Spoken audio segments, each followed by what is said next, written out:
Hello everybody, मैं doctor Taufiq Hussain, associate professor in higher education. आज हम इतिहास दर्शन के एक महत्वपूर्ण विषय, इतिहास विज्ञान है या कला है या दोनों हैं, इस विषय में चर्चा करेंगे। इतिहास एक विज्ञान है या इतिहास की विज्ञान संबंधी जो अवधारणा है वो 19वीं सदी की देन मानी जाती है। जैसा कि आप जानते हैं कि प्रसिद्ध इतिहासकार जे.बी. ब्यूरी है, उसने 1903 में कैम्ब्रिज विश्वविद्यालय के सतारंभ में अपने अभिभाषण में कहा था कि इतिहास विज्ञान है, न कम और न अधिक।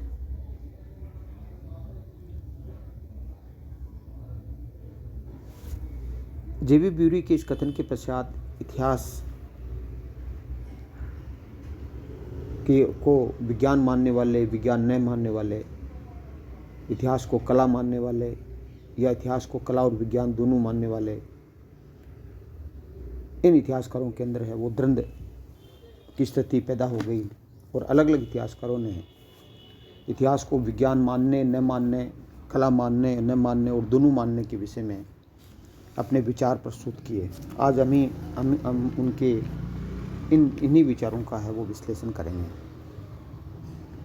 जैसा कि आप जानते हैं कि जो विज्ञान है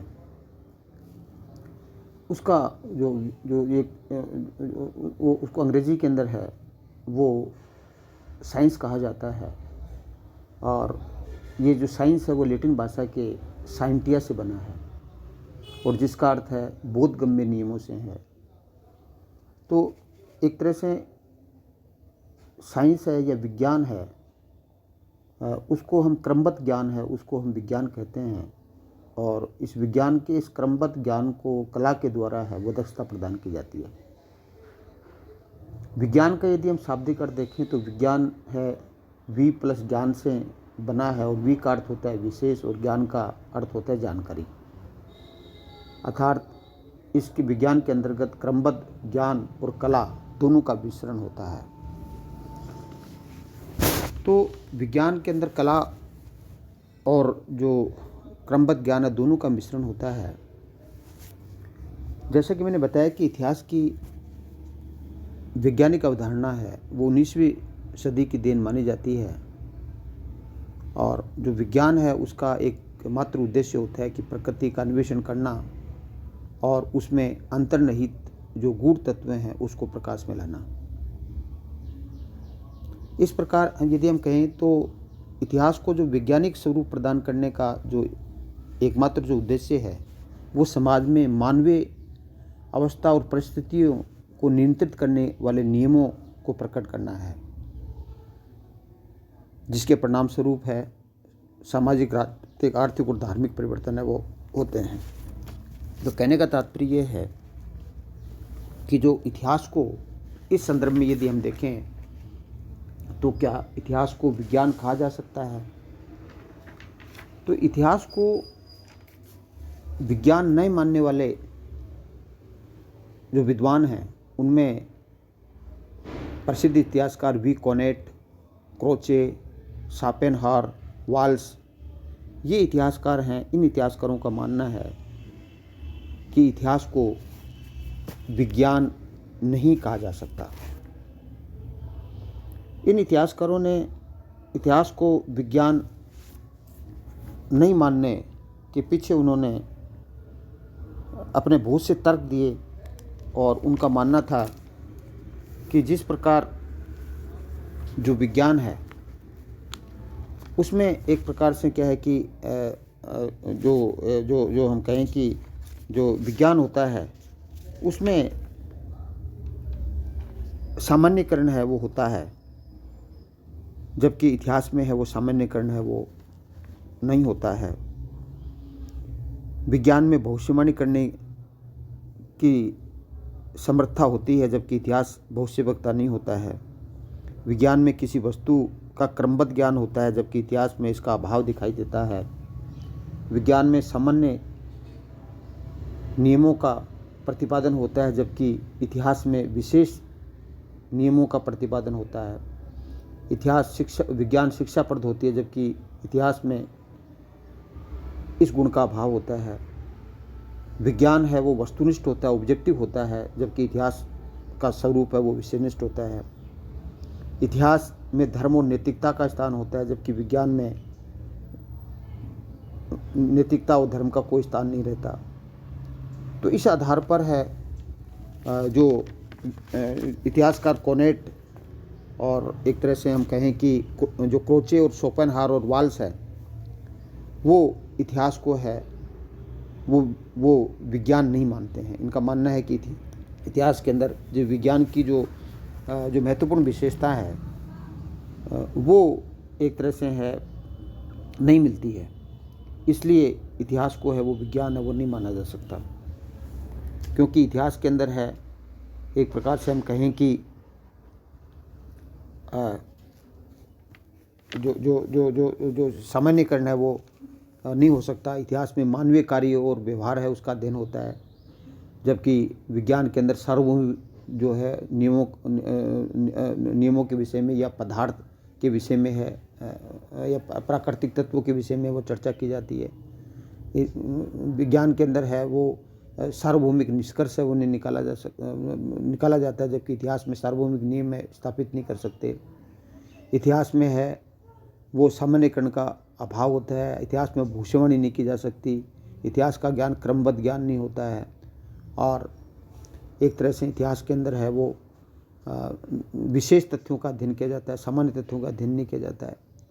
और इतिहास है वो व्यक्तिपरक होता है या विषयपरक होता है, जबकि विज्ञान है वो वस्तुपरक ऑब्जेक्टिव होता है। इस आधार पर है इन इतिहासकारों ने इतिहास को विज्ञान मानने से वो मना कर दिया, जबकि इतिहास को जो विज्ञान मानने वाले जो इतिहासकार हैं उनका मानना है कि इतिहास, जैसे जे.बी. ब्यूरी के विषय में मैंने बताया कि जे.बी. ब्यूरी ने 1903 में जो कैम्ब्रिज विश्वविद्यालय उसके भाषण में कहा था कि इतिहास है वो विज्ञान है, न कम न ज़्यादा। और उन्होंने अपने भाषण के अंदर है अतीत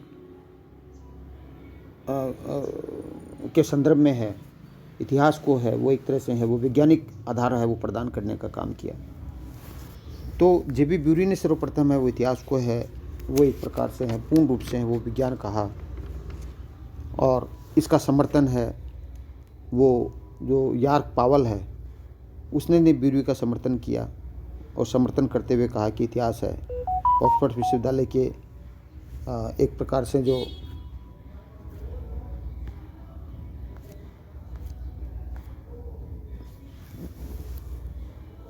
में भाषण देते हुए उन्होंने भी इतिहास को है वो एक प्रकार से है वो विज्ञान है वो कहा। तो जो डिल्थे है उसने भी इतिहास को एक वैज्ञानिक अवधारणा है, इतिहास की एक वैज्ञानिक अवधारणा वो स्थापित करने का प्रयास किया, और इतिहास को एक विशेष प्रकार का जो विज्ञान है वो कोलिंगवुड है उसने इतिहास को एक विशेष प्रकार का विज्ञान कहा। तो इस प्रकार हम कहते हैं कि जे.बी. ब्यूरी है, डिल्थे है, सीले है, कोलिंगवुड है आदि इतिहासकार है वो इतिहास को है वो विज्ञान मानते हैं, और इसके पीछे है वो इतिहास को विज्ञान मानने के समर्थन में वो तर्क देते हैं कि इतिहास में जो सामान्यकरण है वो संभव है। और जे.बी. ब्यूरी कहते हैं कि इतिहास के अंदर है देश और काल और परिस्थिति को, इतिहास के अंदर किसी भी जो घटना है उसके अंदर देश काल और परिस्थिति के अनुसार भिन्नता दिखाई देती है, लेकिन उसके बावजूद भी उनमें कुछ न कुछ है वो समानता होती है। जैसे यदि हम फ्रांस की क्रांति की बात करें, रूस की क्रांति की बात करें या चीन की क्रांति की बात करें, यद्यपि ये अलग अलग परिस्थितियों में हुई लेकिन फिर भी इनमें हम बहुत सी चीज़ें हैं वो समान रूप से दिखाई देती है, अर्थात इसमें इतिहास में भी है वो सामान्यकरण किया जा सकता है। तो इतिहास विज्ञान की एक जो महत्वपूर्ण विशेषता है सामान्यकरण है वो इतिहास के अंदर भी सामान्यकरण किया जा सकता है, इसलिए इतिहास है वो विज्ञान है। इसी प्रकार उन्होंने इतिहास को विज्ञान स्वीकार करते हुए ये कहा कि विज्ञान की तरह इतिहास से भी है वो सबक सीखा जा सकता है, क्योंकि इतिहास है वो वर्तमान के संदर्भ में है, वो अतीत का अध्ययन है, वो इतिहास में किया जाता है। उन्होंने इतिहास को विज्ञान मानने वाले इतिहासकारों ने इसके समर्थन में कहा कि जिस प्रकार 1871 में जो फ्रैंकफर्ट की संधि हुई, और उस फ्रैंकफर्ट की संधि 1871 में हुई, उसमें हमने देखा कि किस तरह जर्मनी ने जो फ्रांस के जो दो प्रदेश अल्सेस और लॉरेन है उसको छीन लिया था, और फ्रांस इस अपमान को वो कभी नहीं भूलता है। और अपना प्रतिशोध लेने के लिए जिस प्रकार जो प्रथम विश्व युद्ध के पश्चात जो वर्साई की संधि हुई थी, और इस वर्साई की संधि है उसके अंदर किस प्रकार जर्मनी पर किस प्रकार विभिन्न प्रकार के जो आरोप है वो लाद दिए गए, वो एक प्रकार से फ्रांस के प्रतिशोध का परिणाम था। तो इस प्रकार हम कह सकते हैं कि इतिहास से भी है वो एक प्रकार से है वो सीख ली जाती है, क्योंकि हम कह सकते हैं कि यदि किसी पराजित को है यदि बहुत ज़्यादा दबाया जाएगा तो वो प्रतिशोध कभी न कभी प्रतिशोध लेगा। तो इस तरह से है पराजित के साथ है वो बहुत बड़ा अन्याय है, वो भी नहीं करना चाहिए। तो इतिहास से हमें ये सीख मिलती है कि हमें पराजित का है बहुत ज़्यादा शोषण है वो नहीं करना चाहिए, बहुत ज़्यादा उसको प्रेशराइज नहीं करना चाहिए, क्योंकि यदि प्रेशराइज करेगा तो वो वापस है वो अपना बदला लेने के लिए है वो प्रतिक्रिया वो करेगा, और जिसका विनाशकारी वो परिणाम निकलेगा। तो इतिहास से सबक लेकर के हम विनाशकारी जो परिणाम है उससे वो बच सकते हैं। तो ये कहना है कि विज्ञान हमें सबक सिखाता है, इतिहास है वो भी हमें सबक सिखाता है। और हिगल ने तो यहाँ तक कहा था कि इतिहास की सबसे बड़ी सीख ये है कि इतिहास से कोई सीख नहीं लेता है। ये हिगल का महत्वपूर्ण कथन है। तो इसके आधार पर हम ये कह सकते हैं कि इतिहास से भी हमें सबक मिलता है। इतिहास के विषय में ये जो विज्ञान के विषय में ये कहा जाता है कि विज्ञान के अंदर है वो पूर्ण रूप से भविष्यवाणी संभव है। अब विज्ञान है वो भविष्यवाणी करने के अंदर है वो सक्षम होता है, जबकि जो इतिहास है उसमें भी है। इतिहास को जो विज्ञान मानने वाले इतिहासकार ये कहते हैं कि इतिहास के अंदर भी है जो पूर्व कल्पना और भविष्यवाणी है वो संभव है। इतिहास में भी पहले से घटना होने वाली है उसकी इमेजिनेशन वो की जा सकती है,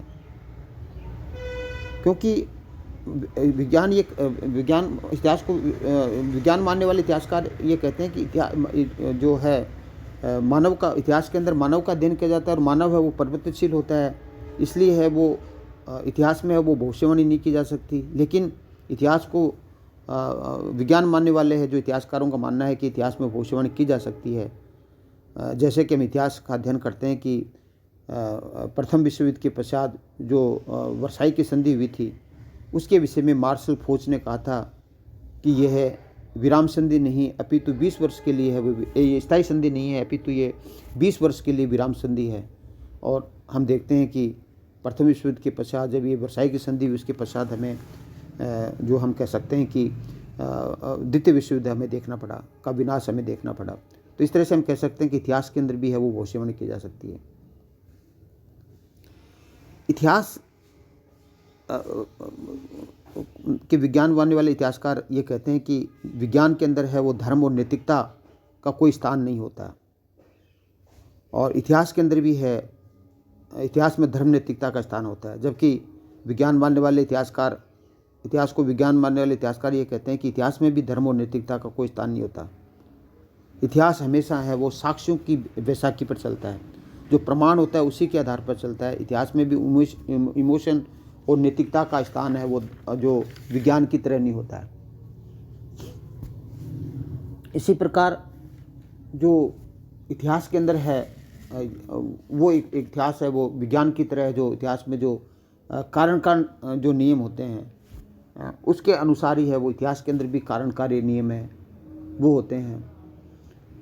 इतिहास को विज्ञान मानने वाले इतिहासकार अपने मत के समर्थन में ये भी कहते हैं कि इतिहास के अंदर है वो एक तरह से हम क्रमबद्धता का अध्ययन करते हैं।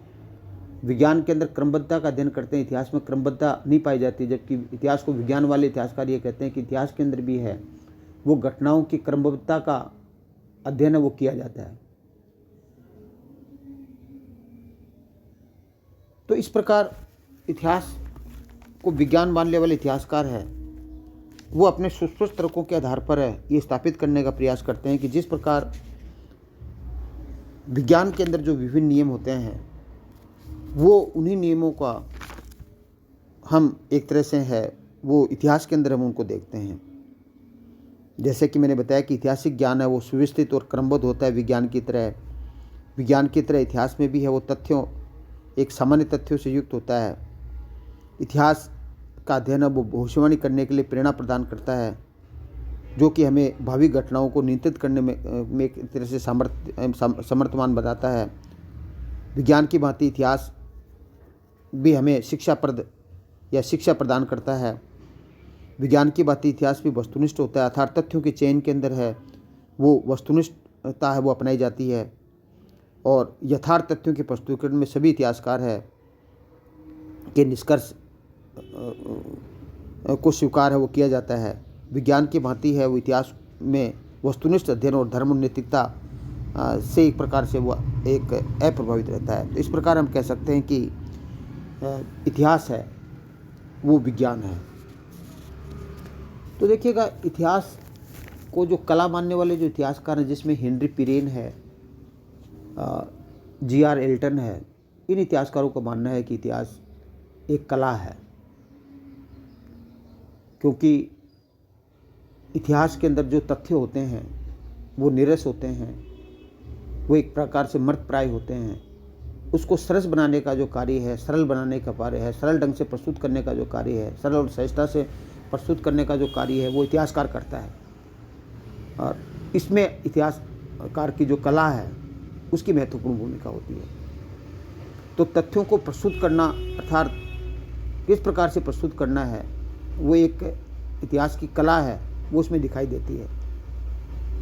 इतिहास में तथ्यों की भरमार होती है, लेकिन इतिहासकार अपने इतिहास की घटना का वर्णन करने के लिए किन तथ्यों को चुन करके उसको सरल और सहज ढंग से प्रस्तुत करता है ये उसकी कला है। तो इस प्रकार हम कह सकते हैं कि इतिहास में जो कला है वो इतिहासकार इतिहास को है एक सुंदर ढंग से प्रस्तुत करने के लिए है वो एक तरह से है वो प्रेरित होता है। तो इतिहास को हम कला कह सकते हैं। हेनरी पिरेन और जी.आर. एल्टन है वो इतिहास को है वो कला मानते हैं, जबकि कुछ इतिहासकारों का मानना है कि इतिहास विज्ञान भी है और कला है, दोनों ही है। ट्रेवलियन और राउज नामक जो दो इतिहासकार हैं उनका मानना है कि इतिहास है वो विज्ञान भी है और कला भी है। ट्रेवलियन नामक इतिहासकार ये कहते हैं कि इतिहासकार किसी साक्ष्य को जो प्राप्त करता है, तथ्यों को प्राप्त करता है, तो तथ्यों को प्राप्त करने की जो उसकी विधि होती है वो एक वैज्ञानिक होती है। और इस दृष्टि से तथ्यों के चयन के संदर्भ में इतिहासकार है वो एक तरह से वैज्ञानिक है और तथ्यों को प्रस्तुत कर वो एक विशेष और सहज और सरल ढंग से जो प्रस्तुत करता है वो इसकी कला है। तो इस प्रकार ट्रेवलियन के अनुसार इतिहास तथ्यों के चयन के संदर्भ में वैज्ञानिक है और उसको प्रस्तुत करने के संदर्भ में वो कलाकार है। तो हम इतिहास को कला और विज्ञान दोनों कह सकते हैं। और इसी का जो समर्थन है वो एक प्रकार से राउज करते हैं। वो राउज ये कहते हैं कि वैज्ञानिक प्रणाली द्वारा इतिहास लिखा जाता है, लेकिन इसका सर्जन करना है वो एक प्रकार से कला है। तो राउज और ट्रेवलियन नामक जो इतिहासकार है वो इतिहास को है वो कला और हम कहें कि जो विज्ञान है वो दोनों मानते हैं। लेकिन यदि हम कहें निष्कर्ष रूप में यदि हम कहें तो हम कह सकते हैं कि इतिहास न कला है और न विज्ञान है, अपितु इतिहास एक अलग अनुशासन है। जब इतिहास के अध्ययन में उसे विज्ञान की आवश्यकता पड़ती है तो वो विज्ञान का सहारा लेता है, और जब इतिहास के तथ्यों को प्रस्तुत करने में उसे कला की आवश्यकता होती है तो वो कला का सहारा लेता है। तो इतिहास न विज्ञान है, इतिहास न कला है, अपितु इतिहास अपने आप में है वो इतिहास है। और इस इतिहास का संबंध है वो विज्ञान और कला है, वो दोनों से ही है, दोनों के द्वारा ही है। वो इतिहास को है वो अच्छे ढंग से वो समझा जा सकता है। इतिहास अपने आप में वो इतिहास है। वो एक प्रकार से इतिहास एक तरह से एक स्वतंत्र विषय है। इतिहास को न केवल प्योर विज्ञान मान सकते हैं, न प्योर कला मान सकते हैं, अपितु इसमें एक तरह से है वो सभी चीज़ों का है। इतिहास की जो ज्ञान की जो विभिन्न शाखाएं हैं, उनका इस्तेमाल है वो समय समय पर वो इतिहासकार है वो करता है। तो अन्य विषयों से है वो इतिहास का संबंध है, लेकिन इतिहास अपने आप के अंदर एक विशेष जो विषय है, वो इतिहास को है वो कहा जा सकता है।